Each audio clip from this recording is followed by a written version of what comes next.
আসসালামু আলাইকুম। আমি প্রফেসর শাহিনা আক্তার বানু, দর্শন বিভাগ, ঢাকা কলেজ, ঢাকা। শিক্ষার্থীবৃন্দ, আশা রাখছি তোমরা যেখানেই আছো নিরাপদে আছো, ভালো আছো। আজ তোমাদের কাছে মাস্টার্সের ভাষা দর্শনের উপর ক্লাস গ্রহণের জন্য উপস্থিত হয়েছি। আশা রাখছি আজকের ক্লাসে তোমরা উপস্থিত থাকবে এবং এই ক্লাসটি বোঝার চেষ্টা করবে। শিক্ষার্থীবৃন্দ, তোমাদের একটু বলে নিই এই প্রশ্নটি আলোচনা করার আগে যে আজকের আলোচ্য সূচি কোনো আলাদা কোনো একটি বিশেষ বিষয় সম্পর্কিত না। আজকের আলোচনাটা কিন্তু হচ্ছে দুটি বইয়ের পার্থক্য সম্পর্কে, অর্থাৎ ভাষাকে কেন্দ্র করে আমাদের মৌলিক ভাষাবিদ উইটগেনস্টাইন দুটি বই লিখেছিলেন। একটি তার জীবদ্দশা প্রকাশিত হয়েছিল, ট্র্যাক্টেটাস লজিকো-ফিলোসফিকাস, এবং আরেকটি তার মৃত্যুর পরে প্রকাশিত হয়েছিল। বইটির নাম হচ্ছে ফিলোসফিক্যাল ইনভেস্টিগেশনস। এই বইটি সম্পর্কে একটু আগে বলে নিই যে কেন তিনি এই বইটি শুরু করেছিলেন। তোমরা জানো যে 1831 সাল দর্শনের ইতিহাসে একটি গুরুত্বপূর্ণ সাল, হ্যাগেলোত্তর অর্থাৎ নব্য হ্যাগেলের যুগে আমরা কিছু সমকালীন ভাবধারা বা চিন্তাধারা পেয়েছিলাম। এর মধ্যে ভাষাকে বিশ্লেষণের জন্য অনেক দার্শনিকেরা বিভিন্ন গ্রুপ ভিত্তিক হয়ে বা ভাষার অর্থকে বিশ্লেষণ করার জন্য বিভিন্ন গ্রুপে গ্রুপে তারা তাদের চিন্তাধারাকে প্রকাশ করেছিলেন। তেমনি একটি চিন্তাধারার উল্লেখযোগ্য চিন্তাধারা বা গ্রুপ ছিল বিশ্লেষণী দার্শনিক। এই বিশ্লেষণী দার্শনিকদের চিন্তাধারার আগে আরো একটি ধারা আমরা পেয়েছিলাম, যৌক্তিক প্রত্যক্ষবাদীরা, যেখানে ছিলেন মরিস সিল্ক, কার্নাভ, এজি এয়ার প্রমুখ দার্শনিক। এজি এয়ার এর থিওরি অফ ভেরিফিকেশন তোমরা নিজেরা জানো, এটি হচ্ছে এমনই একটি মানদণ্ড যে মানদণ্ডের মাধ্যমে ভাষার মধ্যে যে অর্থভিত্তিক ভাষা বা অর্থহীন ভাষা, সেই ভাষাগুলোকে ছাঁকনির মাধ্যমে গ্রহণ এবং কিছু কিছু ভাষাকে ছাঁকনির মাধ্যমে, এই থিওরি অফ ভেরিফিকেশনের ছাঁকনির মধ্যে যেগুলো থাকবে যৌক্তিকপূর্ণ মনে হবে, যুক্তিযুক্ত মনে হবে, অর্থপূর্ণ মনে হবে, সেগুলোকে গ্রহণ করবে এগুলো, আর অর্থহীন ভাষাগুলোকে, দুর্বোধ্য ভাষাগুলোকে পরিহার করবে। এমন কিছু আমরা ধারা পেয়েছিলাম। এর মধ্যে আমরা আলাদা একটি স্বতন্ত্রপূর্ণ একটি ব্যাখ্যা পেয়েছিলাম ভাষাকে কেন্দ্র করে ট্র্যাক্টেটাস লজিকো-ফিলোসফিকাস গ্রন্থটির মাধ্যমে। এই গ্রন্থটির মাধ্যমে এককভাবে উইটগেনস্টাইন ভাষাকে নিয়ে আলোচনা করেছিলেন। কোন ভাষাকে? দর্শনে ব্যবহৃত ভাষা, অর্থপূর্ণতা। দর্শনে আমরা বহু ভাষা ব্যবহার হতে দেখি, অধিভিত্তিক ভাষা, পুনরাবৃত্তিমূলক ভাষা, দুর্বোধ্য ভাষা, জটিল ভাষা।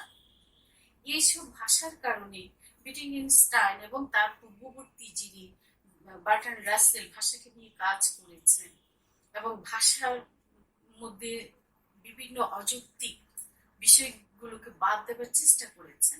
তিনি ভাষার মধ্যে গণিতকে ব্যবহার করতে চেয়েছেন, যুক্তিবিদ্যাকে ব্যবহার করতে চেয়েছেন, এবং বিশ্লেষণী দার্শনিকদের যে একটি উদ্দেশ্য ছিল একটি আদর্শ ভাষা প্রতিষ্ঠা করা, সেই প্রতিষ্ঠার লক্ষ্যে পূর্ববর্তী দার্শনিকেরা যা করে গিয়েছিলেন, গোটলব সহ, তারই ইনফ্লুয়েন্সে বা প্রভাবে আমরা পরবর্তীতে দেখেছিলাম ভাষা দর্শন জগতের আবির্ভাব ঘটেছিল উইটগেনস্টাইনের ট্র্যাক্টেটাস লজিকো-ফিলোসফিকাস গ্রন্থটি। তিনি সেখানে আলাদাভাবে দর্শনের ভাষাগুলোকে বিশ্লেষণ করার চেষ্টা করেছেন। সেই ট্র্যাক্টেটাস লজিকো-ফিলোসফিকাস গ্রন্থটির মধ্যে ভাষা সম্পর্কিত যে আলোচনাটা, সেই আলোচনাটাকে আমি দেখেছি যে বিভিন্ন দার্শনিক, গবেষক, লেখক এবং পণ্ডিত যারা আছেন, বিজ্ঞ ব্যক্তি যারা আছেন, তারা যে সংক্ষিপ্ত করেছেন সেখান থেকে আমি যতটুকু দেখেছি এর মধ্যে আমি এই অংশটুকু পেয়েছি যা তোমাদের জন্য আমি এখানে উপস্থাপিত করেছি। যে ট্যাক্টেটাসে তিনি কি আলোচনা করতে চেয়েছেন এই অংশটা, ট্যাক্টেটাস লজিক ও ফিলোসফিকাস, তোমরা পূর্ববর্তী ক্লাসগুলোর মধ্যে দেখবে যে বিশ্লেষণের যে দুটি ধারা আছে, একটি হচ্ছে ক্যামব্রিজ ধারা বার্ট্রান্ড রাসেলকে কেন্দ্র করে, আরেকটি হচ্ছে তার এই ট্যাক্টেটাস লজিক ফিলোসফিকাস গ্রন্থটি কিন্তু ব্রিটেনে অত্যন্ত মানে আলোচিত এবং প্রভাবিত একটি দার্শনিক চিন্তা ছিল সেই সময়, এবং এটিকে কেন্দ্র করে কিন্তু অক্সফোর্ড আন্দোলন গড়ে উঠেছিল, যেখানে আমি বারবার বলেছি সেই অক্সফোর্ড আন্দোলনের কিন্তু ছিলেন স্ট্রলসন, ছিলেন রাইট, ছিলেন অস্টিন, ছিলেন অলস্টন, ছিলেন প্রমুখ ভাষা দার্শনিকেরা ছিলেন এই ট্যাক্টেটাস গ্রন্থটিকে কেন্দ্র করে। কারণ এই গ্রন্থটি কিন্তু ব্রিটেনের চিন্তা বৃদ্ধির প্রভাব ফেলেছিল।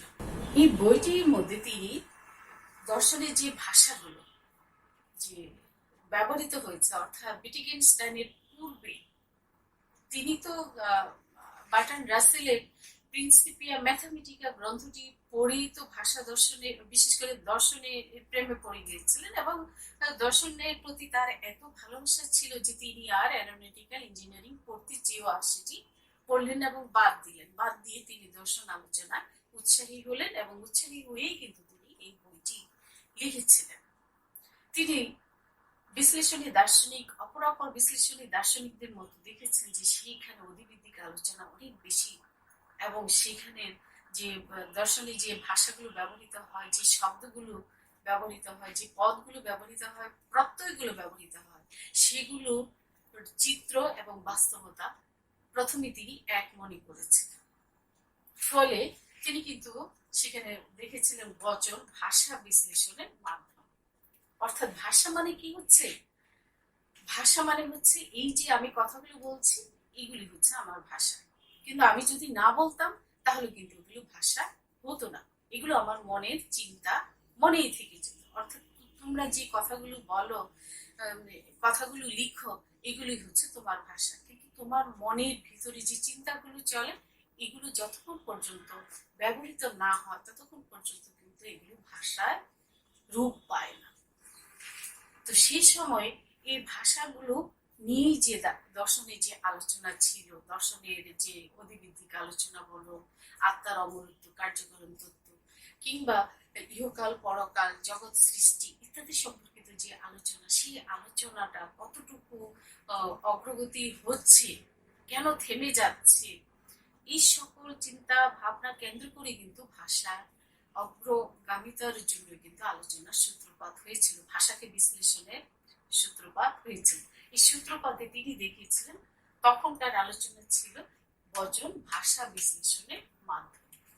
অর্থাৎ বচন কি, খেয়াল করবে, ভাষা প্রকাশিত হয়, আমাদের চিন্তাগুলো প্রকাশিত হয় ভাষার মাধ্যমে, আর ভাষাটা প্রকাশিত, এই যে ভাষায় প্রকাশিত হয় সব ভাষা কিন্তু বচন না, বচনের মধ্যে কিন্তু একটি স্ট্রাকচার আছে। বচন কিন্তু আমি যা দেখি, এখন যদি বাইরে বৃষ্টি হয় তাহলে যদি আমি বলি এখন বৃষ্টি হচ্ছে, তাহলে এই যে কথাটা বললাম এটি কিন্তু হচ্ছে বচন, কিন্তু এই বচনের মধ্যে কিন্তু অনেকগুলো ভাষা আছে, শব্দ আছে, সেগুলো পরে আলোচনা করছি। কিন্তু উইটগেনস্টাইন বললেন যে বচন হচ্ছে ভাষা বিশ্লেষণের মাধ্যম, অর্থাৎ দর্শনে যে ভাষাগুলো ব্যবহৃত হয় সেই ভাষার যে বচনগুলো আছে, সেই বচনগুলো ভাষা বিশ্লেষণের মাধ্যম হিসাবে কাজ করে। ভাষার সারসত্তা একক ও অভিন্ন। ভাষার সারসত্তা একক ও অভিন্ন। ভাষার সারসত্তা কি? ভাষার সারসত্তা বলতে এমন একটি মানে গুরুত্বপূর্ণ একটি ইউনিক অর্থ বোঝায়। এই আমি একটি কথা বললাম, একটি ভাষা বললাম, হ্যাঁ, সেটার অর্থ যদি প্রতিটি জনের কাছে একই রকম হয়, স্থান কাল পাত্র ভেদে কিংবা বিভিন্ন সমাজ রাষ্ট্র সব ক্ষেত্রে যদি একই রকম হয়, তবে সেই ভাষাটি সারসত্তা একরকম হবে। যেমন মনে করো নজরুল শব্দটা, আবার কাজী নজরুল ইসলাম, এই শব্দটা, এই যে ভাষাটা, এই দুটো জিনিসের শব্দ বা অর্থ কিন্তু একরকম না। আবার যদি বলি আমি রহিম, রহিম বলে কি পৃথিবীর সব মানুষ কি, সব রহিমকে, পৃথিবীর সব রহিমকে বোঝানো হবে? এর কিন্তু বিটগেনস্টাইনের মতে সেই সময় ট্র্যাক্টেটাস গ্রন্থে সেই সময়ে ভাষার শাশ্বততাকে একক ও অভিন্ন বলে তিনি মনে করেছেন। ব্যক্তিগত ভাষা সম্ভব। ব্যক্তিগত ভাষা, ব্যক্তিগত ভাষা কি? ব্যক্তিগত ভাষা হচ্ছে আমি একজন ব্যক্তি, তুমি একজন ব্যক্তি, রাম একজন ব্যক্তি, রহিম একজন ব্যক্তি, এদের যে ভাষা, সেই ভাষাগুলো সম্ভব বলে তিনি মনে করছেন। কি কারণে? কারণ আমি ব্যক্তি হলো আমার ভিতরের যে অনুভূতি, আমার যে আবেগ, আমার যে মেজাজ, সেই অনুসারে যখন আমি একটি কথা বলবো বা একটা বিষয়কে প্রকাশ করব, সেটি যেমন সত্য হবে, কিংবা আমি একটা বিষয়কে দেখে যখন সেই বিষয়টা সম্পর্কে একটি অর্থ প্রকাশ করব বা একটি বক্তব্য দিব, সেটিকেও অন্যজনদের কাছে আমার মধ্যে অর্থপূর্ণ বলে মনে হবে। এরকম একটি বিষয় ব্যক্তিগত ভাষা সম্ভব। অর্থাৎ আমি যা বলবো, ব্যক্তিগত ভাষা হলে তো তোমার ভাষাও আমার কাছে গ্রহণযোগ্য হবে এবং আমার ভাষাও তোমার কাছে গ্রহণযোগ্য হবে। এমনি করে প্রত্যেকের ভাষা প্রত্যেকের কাছে গ্রহণযোগ্য হবে, এমনটি বলা হয়েছে। বচন বাস্তব জগতের চিত্র। বচন বাস্তব জগতের চিত্র, বচন ভাষা বিশ্লেষণের মাধ্যম। ট্র্যাক্টেটাসে কান্ট কি করেছেন? অর্থাৎ এই গ্রন্থটিকে বচন বাস্তব জগতের চিত্রে, এই কথাটা একটুখানি বলে নিই। এটি কিন্তু লজিকের সাথে কিছুটা সামঞ্জস্যপূর্ণ। তোমাদেরকে বলিনি যে দার্শনিক রাসেল কিন্তু অবরোহ অনুমানকে স্বীকার করে গিয়েছে। তো দার্শনিক রাসেল কিন্তু দর্শনের ক্ষেত্রে গণিতকে যেমন গ্রহণ করতে চেয়েছেন এবং সঙ্গে সঙ্গে কিন্তু যুক্তিবিদ্যার বিশ্লেষণী যুক্তিকেও কিন্তু তিনি গ্রহণ করতে চেয়েছেন, অর্থাৎ অবরোহ যুক্তির মাধ্যমে। সেই হিসাবে কিন্তু তার যে ছাত্র বিটগেনস্টাইন বচন যে বাস্তব জগতের চিত্র এমন কথাটা বলেছেন যে বচন দুধ সাদা, এই যে বচনটা বললাম, যখন দুধটা সাদার সাথে মিলে যাবে তাহলে এটা কিন্তু বাস্তবতার সাথে মিলে, তাই না? এইরকম একটি কথা তিনি বলেছেন। কিন্তু পরবর্তীতে দেখা যাবে যে তিনি এই কথাটা আর এই ফিলোসফিক্যাল ইনভেস্টিগেশনসে আর এই কথাটা রাখতে পারেনি। পরবর্তী আলোচনায় আমরা দেখব। ট্র্যাক্টেটাস অর্থাৎ এই গ্রন্থটি ইমানুয়েল কান্ট, জার্মান দার্শনিক ইমানুয়েল কান্টের বিশুদ্ধ প্রজ্ঞার বিচার এবং পারমাইনাইটিসের সত্যের পথ থেকে সঙ্গে তুলনীয়। অর্থাৎ ট্র্যাক্টেটাস গ্রন্থটি কি করতে চেয়েছিল? ট্র্যাক্টেটাস গ্রন্থে দর্শনে যে ভাষাগুলো ব্যবহার করা হয়, সেই ভাষার মধ্যে দুর্বলতা বা বিশ্লেষণ, সেই বিষয়গুলো খুঁজে বের করতে চেয়েছিল। অর্থাৎ এখানে ভাষাকে বিশ্লেষণ করতে, বারবার বিশ্লেষণ করার তিনি চেষ্টা করেছিলেন এবং অধিভিত্তিক আলোচনাকে পরিহার করতে চেয়েছিলেন। সেই জন্য দার্শনিক কান্টেরও কিন্তু বিশুদ্ধ প্রজ্ঞার বিচার এবং পারমানেন্সের সত্যের পথ, এই দুটিও কিন্তু একই রকম আলোচনা, শুধুমাত্র সেখানে চিন্তার যে চিন্তনীয় বিষয়গুলো বিশ্লেষণ করা, ব্যাখ্যা করা, সেই বিষয়টি কিন্তু করা হয়েছে। এই জন্য ট্র্যাক্টেটাস গ্রন্থটিকে এদের এই দুটি চিন্তার সাথে তুলনা করা হয়। 6 নম্বরে দেখো, এখানে আছে চিন্তা কর। অর্থাৎ এখানে দর্শনের যে কোনো বিষয়কে প্রকাশ করতে হলে প্রথমে কি করতে হবে? চিন্তা করতে হবে। সেই চিন্তা কিন্তু সাধারণ চিন্তা না। আমরা দর্শনের সংজ্ঞার মধ্যেই জানি যে যে কোনো বিষয়কে দেখা মানেই কিন্তু হচ্ছে দর্শন না। অন্তর চোখে দেখাকে কিন্তু ফিলোসফি সে বলা হয় বা দর্শন বলা হয়। দর্শন মানে হচ্ছে দেখা, তাই না? সেটা তো তোমরা প্রথম বর্ষ থেকে সেটা জানো। কিন্তু দেখা মানে হলো সাধারণভাবে দেখা, অন্যরকম ভাবে তৃতীয় চোখ দিয়ে গভীর ভাবে অনুসন্ধান করা বা দেখাই হচ্ছে দর্শন। ঠিক এই কথাটাই কিন্তু বিটিগেনস্টাইন ট্রিটিসে বলেছেন। অধিবিদ্যা নীতিবিদ্যা আলোচনা তিনি এখানে করেছেন, কিন্তু এদের সম্পর্কে কিন্তু এখানে তিনি কোনো স্বীকৃতি জানাননি, আলোচনা করেছেন। ভাষার সঠিক ও ভুল ব্যবহারের পার্থক্য নিয়ে, যেহেতু এখানে 6 নম্বর পয়েন্টে কিন্তু একটি গুরুত্বপূর্ণ বিষয় আছে যে এখানে কিন্তু চিন্তা করার কথা বলা হয়েছে। ওই যে তৃতীয় নয়নে অর্থাৎ গভীর যে চিন্তা অনুসন্ধান, এই জিনিসটির যে গভীর চিন্তা সেটিকে কিন্তু বলা হয়েছে। ট্র্যাক্টেটাসকে কিন্তু বিশ্লেষণী দর্শনের বাইবেল বলা হয়। এই গ্রন্থটিকে বিশ্লেষণী দর্শনের বাইবেল বলা হয়। আর 10 নম্বরে আছে পুরানো শহরের সাথে আমরা এটাকে তুলনা করতে পারি। পুরানো শহরের সাথে এটিকে তুলনা করতে পারি।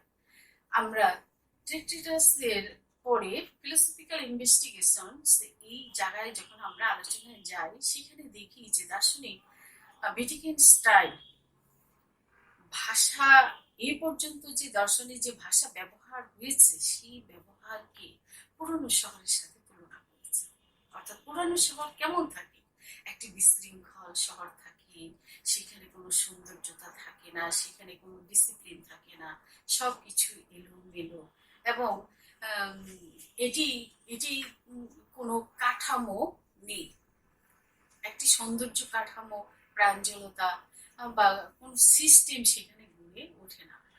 কাজেই পুরানো শহর কোনো একটি বসবাসী যোগ্য শহর বলে তিনি মনে করেন না। আমরা নিজেরাও কিন্তু সেটা জানি, বুঝি। পরবর্তী পর্যায়ে আসো আমরা আলোচনায় যাই। পরবর্তী পর্যায়ে তিনি কি করলেন? পরবর্তী পর্যায়ে তিনি ফিলোসফিক্যাল ইনভেস্টিগেশনসে কি আলোচনা করলেন?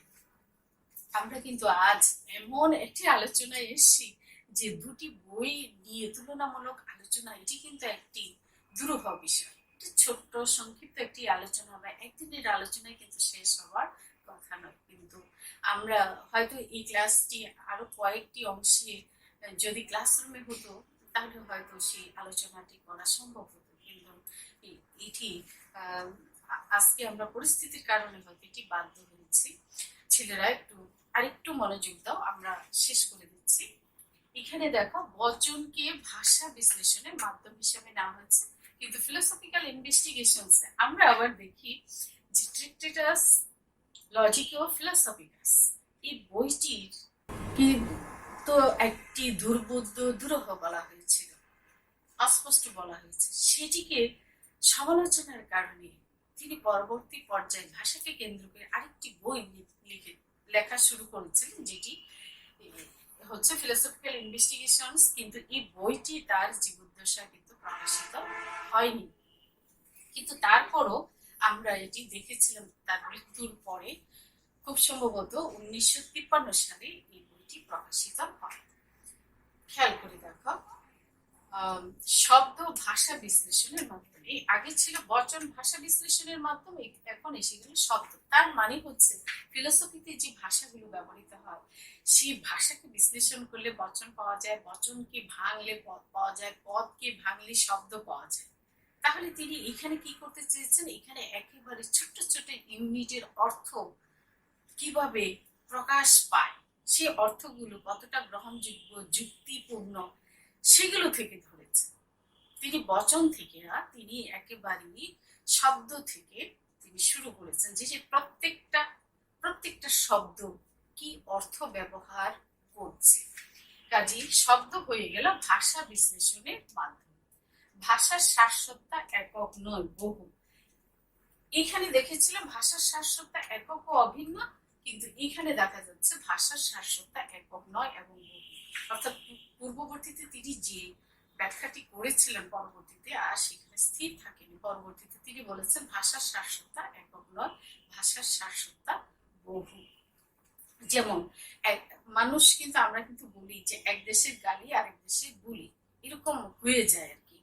তাহলে আমাদের কৃষ্টি কালচার অনুসারে আমরা যে ভাষাটি আমাদের ফিলসফি বা চিন্তায় যে ব্যবহার করলাম, সেটি হয়তো অন্য দেশে প্রাচ্য এবং পাশ্চাত্যে কিংবা অন্য জায়গায় কিন্তু অন্যরকম হয়ে যেতে পারে।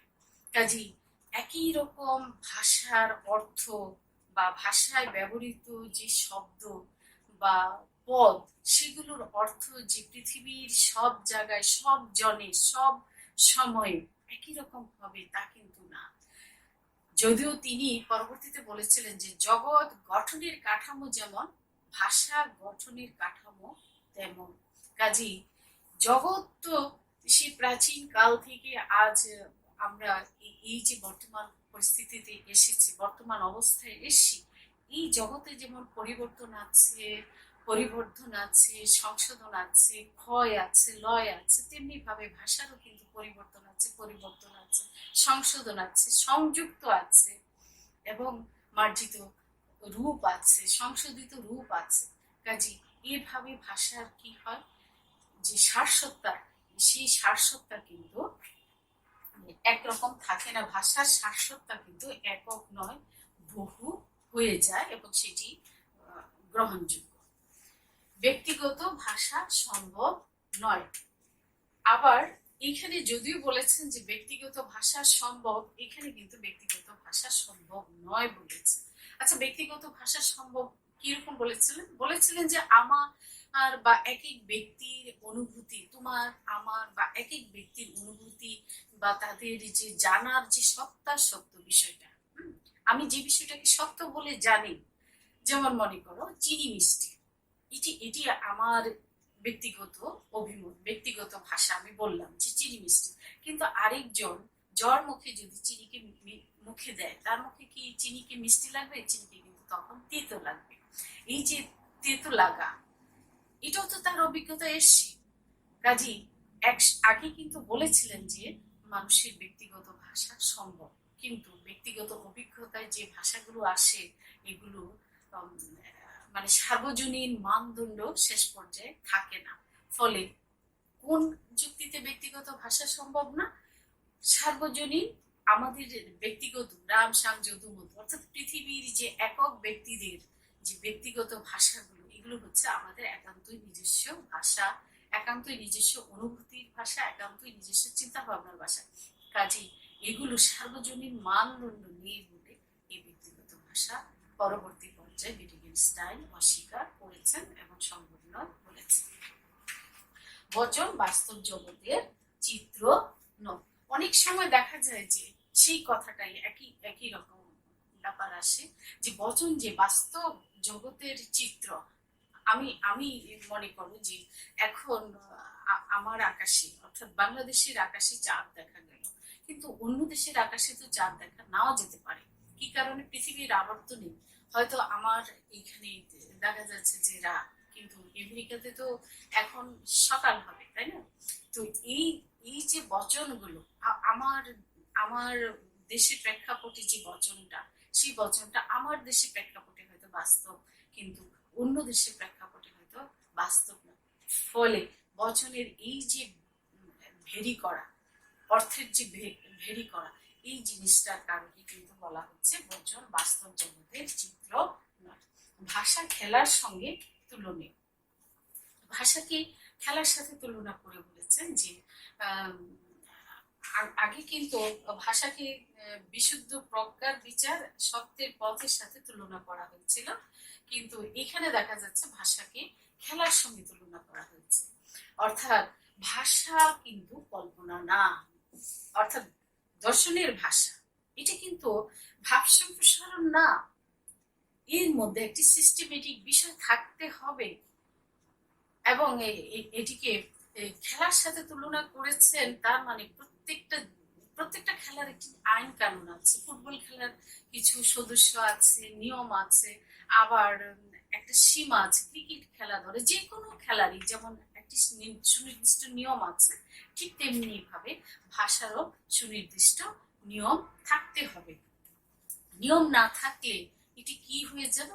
এটা একটি কল্পনার, দর্শনের আলোচনা হয়ে যাবে একটি কল্পনার বিশ্লেষণ। মানুষের স্বাধীন চিন্তা বটে, কিন্তু স্বাধীন চিন্তা মানে তার চিন্তাটা আকাশে উড়ে যাবে না, মানে তার চিন্তাটা মানে অধিকাংশ ক্ষেত্রে রূপক অর্থকে তিনি স্বীকার করেছেন, রূপক শব্দকে ব্যবহার করাটাকে উইটগেনস্টাইন স্বীকার করেছেন, কিন্তু অর্থহীন কল্পনা আশ্রয় গ্রহণ করে দর্শনের আলোচনাটা যেন না হয় সে বিষয়ে তিনি সতর্ক করেছেন। সেই জন্যই তিনি ভাষাকে খেলার সাথে তুলনা করেছেন। খেলা মানেই হচ্ছে যে একটি সীমা থাকবে, একটা বাউন্ডারি থাকবে, একটি সুনির্দিষ্ট নিয়ম থাকবে। এইখানে 6 নম্বরে দেখো চিন্তা করোর কথা বলা হয়েছিল, কিন্তু এখানে দেখো চিন্তা নয় অনুসন্ধান করো, ভাষা বলার চেয়ে ব্যবহারে মনোযোগী হওয়ার কথা বলা হয়েছে। বলার চেয়ে, ভাষা বলার চেয়ে মানে আমরা যে ভাষাটা বলি সেই বলার মধ্যে তো কোনো সীমারেখা নেই, যে কোনো কথা আমরা বলে ফেলি, কিন্তু সেইগুলো কতটা অর্থপূর্ণ, কতটা যৌক্তিক, কতটা বৈধ, সে বিষয়গুলো কিন্তু আমরা চিন্তা ভাবনা না করেই করে ফেলি। সে কারণে তিনি বলেছেন যে অনুসন্ধান করো যে তুমি যে বিষয়টা নিয়ে চিন্তা করছো, হ্যাঁ, যে বিষয়টা নিয়ে চিন্তা করছো সেই চিন্তার মধ্যে যেন একটি গঠনমূলক চিন্তা থাকে, যে পুরানো চিন্তার মধ্যে যদি কোনো ভুল ত্রুটি দুর্বলতা থাকে সেগুলো পরিহার করে একটি নতুন চিন্তা যদি সংযুক্ত করা যায় তাহলে করো। এবং সেইখানে বলার চেয়ে, সেখানে কি বলা হচ্ছে, ভাষা যে আমরা যে মুখে বলি এটা বলার চেয়ে ব্যবহার করে সে বিষয়টাকে সমৃদ্ধ করো। এবং আমরা 7 নম্বরে দেখি অধিবিদ্যা নীতিবিদ্যাকে তিনি বর্জন করেছেন, কারণ অধিবিদ্যা নীতিবিদ্যার ভাষা যে ব্যবহার করা হয় সেই ভাষাগুলোর মধ্যে তিনি পুনরাবৃত্তিমূলক ব্যাপার দেখেছেন এবং সেখানে অযৌক্তিক কিছু বিষয় আছে যেগুলো বাস্তবতার সাথে মিল খুঁজে পাওয়া যায় না, সেই কারণে এগুলোকে বর্জন করেছেন। অধিবিদ্যার যে বিষয়বস্তু সেগুলোকে তো বচন এবং বাস্তবতার সাথে মিল খুঁজে পাওয়া যায় না। আবার নীতিবিদ্যার যে নীতি বাক্যগুলো সেই নীতি বাক্যই আছে, কিন্তু সেগুলো অনুসরণ করা মানে দুরূহ এবং কঠিন হয়ে পড়ে, সেই জন্য এই বিষয়গুলো দুটিকে তিনি বর্জন করেছেন। 8 নম্বরে আছে ভাষার ব্যবহার বিশ্লেষণ, সংপ্রত্যয়গত বিশ্লেষণ, সীমা, সঠিক ও ভুল ব্যবহারের পার্থক্য নির্ণয়। অর্থাৎ এখানে 8 নম্বরে দেখো ভাষার সঠিক ও ভুল ব্যবহারের পার্থক্য ছিল না। তিনি চেষ্টা করেছেন আদর্শ ভাষা প্রণয়নের জন্য, কিন্তু সেই আদর্শ ভাষা প্রণয়ন কেন করতে চেয়েছিলেন? ছাত্ররা তোমাদেরকে কিন্তু একটি কথা বলিনি যে বিশ্লেষণী দার্শনিকেরা কিন্তু দর্শনের মধ্যে এমন একটি আদর্শ ভাষা প্রতিষ্ঠা করতে চেয়েছেন যেখানে বিজ্ঞানের পর্যবেক্ষণ থাকবে, পরীক্ষণ থাকবে, যে পর্যবেক্ষণ ও পরীক্ষণের মাধ্যমে একটি স্পষ্ট ও দ্ব্যর্থহীন ভাষা প্রতিষ্ঠিত হবে, তবে সেখানে বিজ্ঞানের পাশাপাশি যুক্তিবিদ্যার যৌক্তিক বিশ্লেষণও থাকবে। এই দুটির সংমিশ্রণে কিন্তু একটি আদর্শ ভাষা প্রতিষ্ঠা পাবে। দার্শনিক উইটগেনস্টাইন তিনিও চেয়েছেন একটি আদর্শ ভাষা প্রতিষ্ঠা করার জন্য, কিন্তু এখানে একটি পার্থক্য আছে। সেই পার্থক্যটা হচ্ছে তিনি কিন্তু সাধারণ ভাষা ব্যবহারের পক্ষপাতী। তিনি আদর্শ ভাষা প্রতিষ্ঠা করতে চেয়েছেন দর্শনে যে সাধারণ ভাষা ব্যবহৃত হয় সেই সাধারণ ভাষার ভুল ত্রুটি, সীমা, বিশ্লেষণ, ব্যবহার এই বিষয়ে সতর্ক, আরো অধিক বেশি সতর্ক হওয়ার জন্য তিনি আদর্শ ভাষা প্রতিষ্ঠা করতে চেয়েছেন। একটি আদর্শ মানদণ্ড চেয়েছেন, যে মানদণ্ডটা দিয়ে সাধারণ ভাষা, তিনি সাধারণ ভাষাকে দর্শনে যে সাধারণ ভাষা ব্যবহার করা হয় সেই ভাষাকে চেয়েছেন, কিন্তু সেই ভাষার মধ্যে যে ভুল ত্রুটিগুলো আছে, যে বিশ্লেষণটা আছে সেটা সঠিক না ব্যাঠিক, যে সংপ্রত্যয় গুলো আছে, যেখানে রূপক ভাষা ব্যবহার করার কথা তিনি বলেছেন, আবার সে ভাষার সীমা কতটুকু, এই সীমা নির্দেশ করার জন্য তিনি কিন্তু ভাষার খেলার কথা বলেছেন, যে একটি বাউন্ডারি থাকতে হবে। কাজে এই সব কিছু কিন্তু তিনি এই ফিলোসফিক্যাল ইনভেস্টিগেশনসে তিনি কিন্তু উল্লেখ করেছেন। তিনি 9 নম্বরে দেখেছেন যে আদর্শ ভাষা প্রণয়নের জন্য তিনি ব্লু বুকস নামক তিনি 3টি বই, ছোট ছোট 3টি বইও কিন্তু লিখেছেন। ব্লু বুকস, আমরা এই 2টি বইয়ের পরবর্তীতেও আমরা পাই ব্লু বুকস, ব্রাউন বুকস এবং ইয়েলো বুকস। এরপরে দেখো আদর্শ ভাষা প্রণয়ন সম্পর্কিত সেই বই লেখা আছে। এবং 10 নম্বরে নতুন শহর। নতুন শহর আমরা জানি যে প্র্যাকটিক্যাল লাইফে আমরা জানি যে নতুন শহর কিরকম হতে পারে। দার্শনিক উইটগেনস্টাইন তিনি তার পুরানো ট্র্যাক্টেটাস লজিকো ফিলোসফিকাস গ্রন্থটির মধ্যে যে ভুল ত্রুটিগুলো করেছিলেন সেগুলো সংশোধন করেই ফিলোসফিক্যাল ইনভেস্টিগেশনস দিয়ে ভাষাকে একটি নতুন শহরের সাথে তুলনা করেছেন। অর্থাৎ এখনকার ভাষা হবে নতুন শহরের মতো পরিকল্পনা মাফিক, সৌন্দর্যমণ্ডিত এবং একটি গঠন কাঠামোর মতো। অর্থাৎ পুরানো শহর ভেঙে একটি নতুন শহর কিভাবে তৈরি হয়, যেভাবে তৈরি হয় পরিকল্পনা মাফিক, গঠনমূলক, আবহাওয়া কেন্দ্রিক, অর্থাৎ সব কিছু মিলিয়ে একটি সুপরিকল্পিত একটি শহর গঠিত হয়, তেমনি পুরানো ভাষা থেকে নতুন ভাষা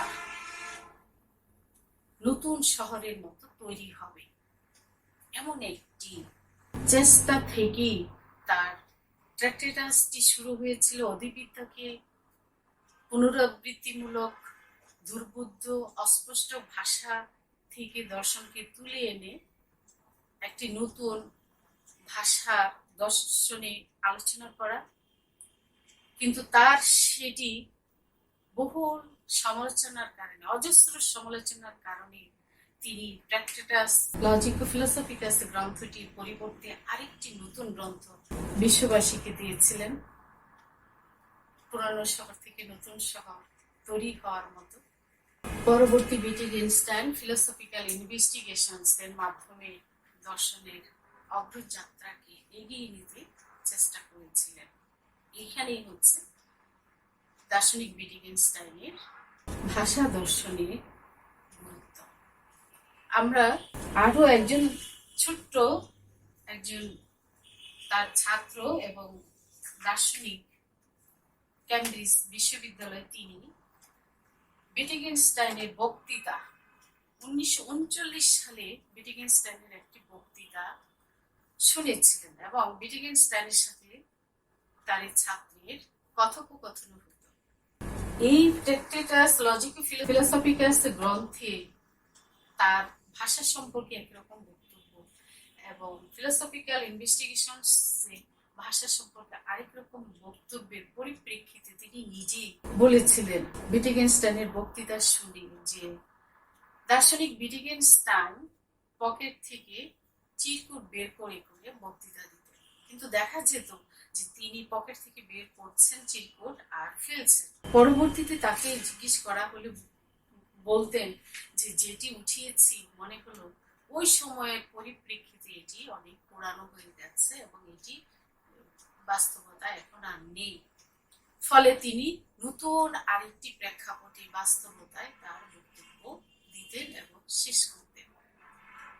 এই কথাটি নরমান ম্যালকম তার গ্রন্থে 1958 সালে প্রকাশ করেছিলেন।